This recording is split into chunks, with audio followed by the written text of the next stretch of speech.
Hey guys, I've got a really interesting story here. I'm sharing it. It's my friend's story. She's too scared to do so, so here we go.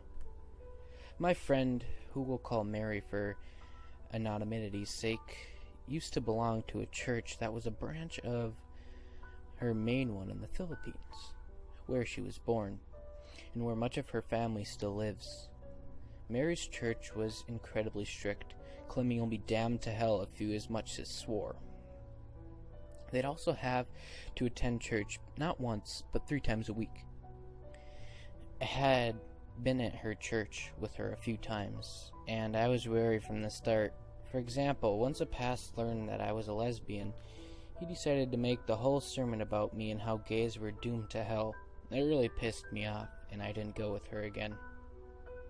So a few months later, there's word that some of the higher-ups in the main church are stealing money. Word traveled to Mary's branch, and her family started to speak up, mainly her mother. Her mom would post on Facebook to warn other members about what was happening and maybe help stop it. There was one mistake. Some church people, I really don't know what they're called, sent messages to Mary's mom telling her to stop what she was doing. Being the badass that she is, she promptly told them to shove it. Mistake number 2. 2 priests showed up to their door unannounced the next day and demanded they speak with her mother and that Mary and her siblings go to their rooms. Scared, they obeyed, leaving with their mother alone with these men.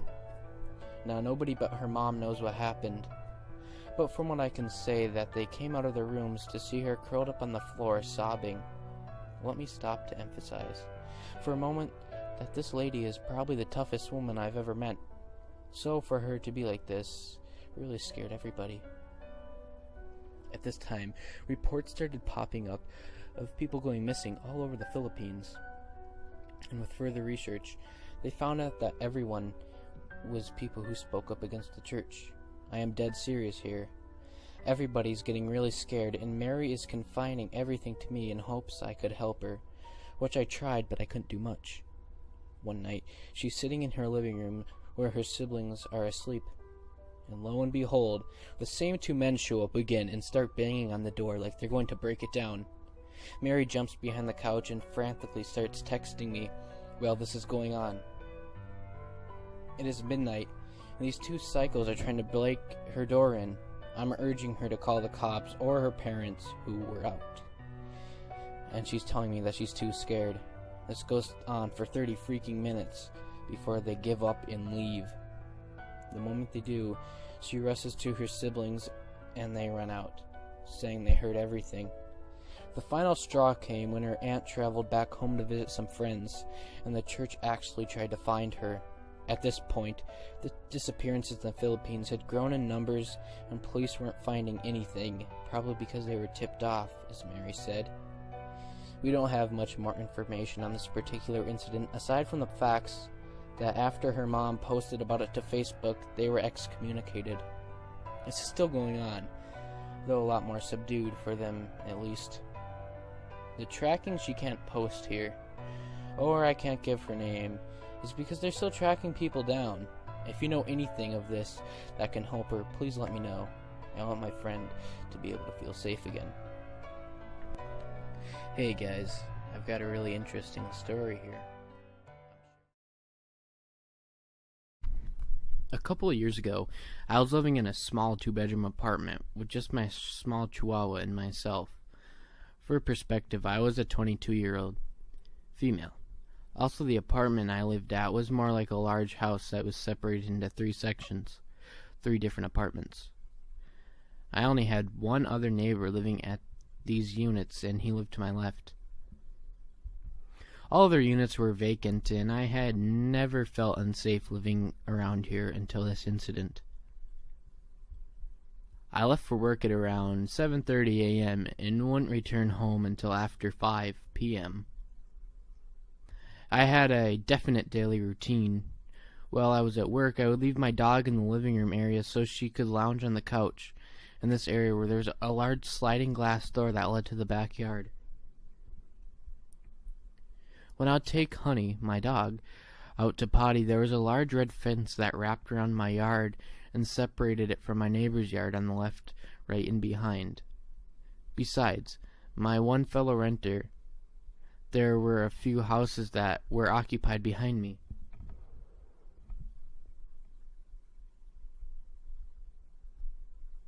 All of the people who lived around me seemed normal and never made a lot of noise or caused any issues. So one day I went to work as usual. After work, I decided to go visit my friend for a little while. When I was there, I had this feeling that I should wait before going home, so I stayed a little longer than I had originally planned. When I got home, it was around 9 p.m. I opened my door to call Honey as I normally do. She always would run up to me and jump around in excitement. This time, I noticed she was in her cage that I kept open, and it contained her food and water bowls. I kept calling her name, but she never responded. I started to sense dread. I walked up to her cage, and I immediately realized she was dead. At first, I thought she died of some sort of natural cause. I then looked up and realized the door to the second bedroom was wide open. I always kept it closed. I knew I hadn't opened it before work. It was at that moment I knew someone had been in my house. My blood ran cold, and I ran outside and stood there in shock for a minute, waiting to hear a familiar voice. I called my dad, who was luckily in town, and then advised me to call the police. The cops arrived at the apartment and immediately began saying that the dog probably died of a natural cause. However, I showed where the back gate was, and it was wide open, and several other clues someone else had been there. She still didn't believe me and wouldn't do anything else until we did an autopsy on Honey to show how she had been killed. Fast forward a week later, and we got the autopsy results back. She had died of blunt force trauma to the head, and whoever did it had placed her in the cage and covered her up to make it look like she'd been sleeping. Our best guess is that the person killed her because she wouldn't stop barking. When the detective was sent to the apartment, he asked around all my neighbors, and no one had seen or heard anything. Also, the guy who lives beside me didn't have anyone to break into his apartment. So I feel whoever did this was looking for me. It has been 2 years since the innocent, and the culprit was never caught. So apartment creeper and dog killer, let's not meet. This story happened a few years before I was born, but my mom has told it to me countless times, and the older I get, the scarier it is to me. Obviously, I've changed the names to keep everybody's identity safe, but I want to note that my brother is about 6 at the time of the story, and my sister is about 9. In the late 80s/early 90s, my family moved to Ohio for my dad's work. He worked long days usually and didn't get home until the evening. My mom, however, worked near where we lived, but usually didn't get off work until an hour or two after my brother and my sister got home off the school bus. Luckily, we had a nice next-door neighbor whose son rode the bus with them, and he would meet them at the end of the walk and make sure they made it inside every day. Still very thankful for him, even though I don't remember him much. On this day, after the neighbor had dropped them off at our house, Taylor decided to go outside and play in the driveway. He was throwing the ball around like 6-year-olds do when a beat-up white car went by a little too slowly. We lived in a small street that ended in a cul-de-sac, and our house sat directly behind a middle school. From what I can remember, it was a very nice neighborhood. Even at 6, my brother knew this car was out of place here.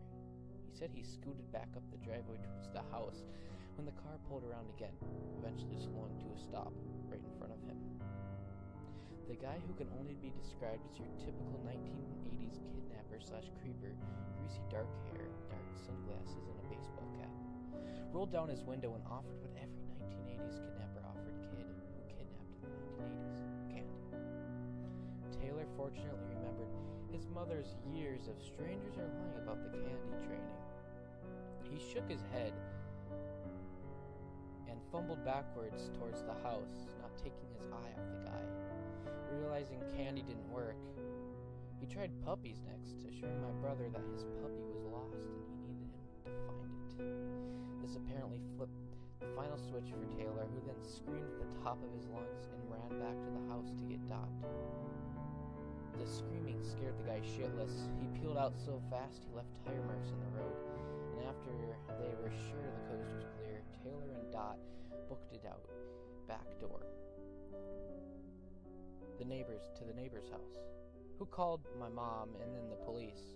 My brother gave a good description of the guy and the car. Despite being so young and shaken by the event, and for a few days, we didn't hear anything. From then on, my brother and sister waited at the neighbor's house after school every day. There weren't many updates on the guy. Then they found a body a few miles from a house in a ditch. It was the body of a 5-year-old boy, similar in size/appearance of Taylor. He'd been beaten severely, backed over with a car, and then eventually disposed of in that ditch. They found him long dead. And it didn't take long for the police to find his mother, who quickly admitted to beating him to death when he'd misbehaved. I'm not entirely sure, but I imagine there were drugs and alcohol involved. I don't know how anyone could beat a child to death if they were sober. Apparently, she'd realized what she'd done. She'd gone to her boyfriend in panic for help with the situation. Guess who? According to her, he'd suggest backing over with the car so that they wouldn't take him to the hospital, and tried to convince them that it was an accident. When that didn't work, they came up with a second plan: to abduct another child similar of age, wait a few days, and then report their son missing. They'd hopefully create the illusion of a kidnapper with a taste, and in doing so, they could act surprised when the body was found. They wanted to distract everyone from their son's disappearance. I don't know what they had in plan for what they were going to do once they'd actually taken the second child, which makes this somehow scarier. Had they gotten my brother?